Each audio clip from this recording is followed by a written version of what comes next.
Master, yung kay Congressman Recto yata ang naaprubahan na kasama sa 2024 budget. Paki-double check, sir. So, possibly daw no na baka yung proposal, yung bill ni Congressman Recto yung kasama sa na-approve sa 2024 budget. So tingnan natin yan mamaya mga master ha. Tapos ito pong tanong ito mga master ay related din po dito. No, totoo ba may 10% of salary increase for teachers? Isa daw po itong mensahe na pinadala ng I guess PSDS yata yun nila sa kanila pong group chat. And related po sila kasi yung 10% annual increase sa sahod ay ganun po yung nilalaman sa bill na ipinasa ni Congressman Ralph Recto.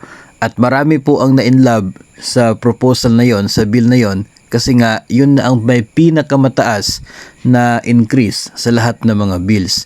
So tiningnan po natin itong House Bill number 8081 sa House of Representatives na website at yung kanya pong status as of now pending with the Committee on Appropriations since May 17, 2023. Yan po yung estado sa House Bill number 8081 ni Congressman Ralph Recto na siya pong pinakagustong-gusto na salary schedule ng mga civilian personnel ng gobyerno kasi nga dahil doon sa 10% every year na increase sa sahod.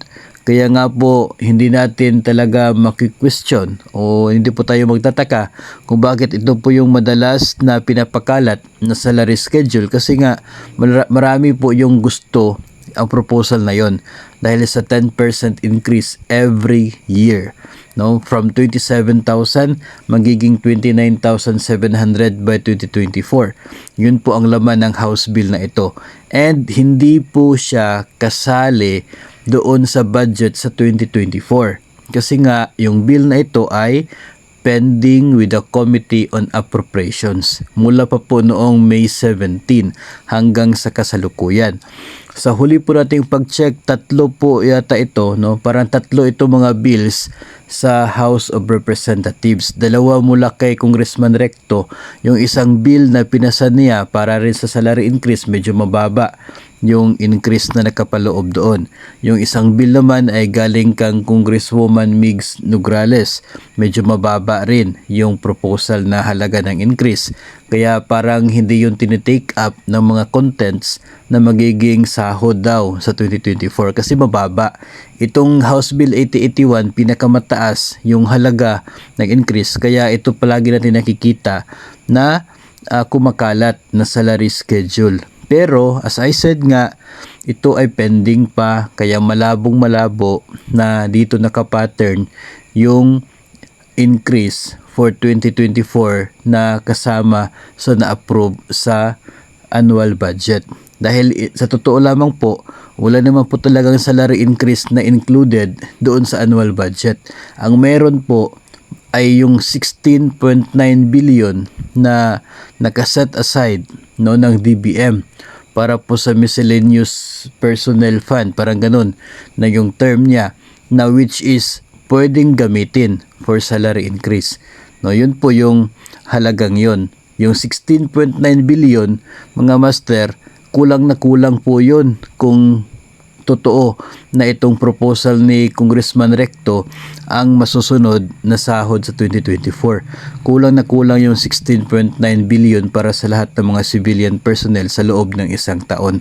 Kaya if ever man na masusunod itong kang Congressman Recto, kailangan pa ng dagdag na pondo ng gobyerno. No? Hindi sapat yung nakalaan na doon sa 2024 budget.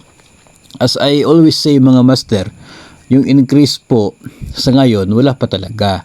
If ever magkakaroon man ng batas, legal basis, order for any increase in the salary, agad po nating ibahagi yan sa inyo. Kahit ayaw na ayaw po ninyo makinig at ayaw na ayaw po ninyo magtanong tungkol sa salary increase, basta meron na pong batas ay akin pong ibabahagi sa inyo.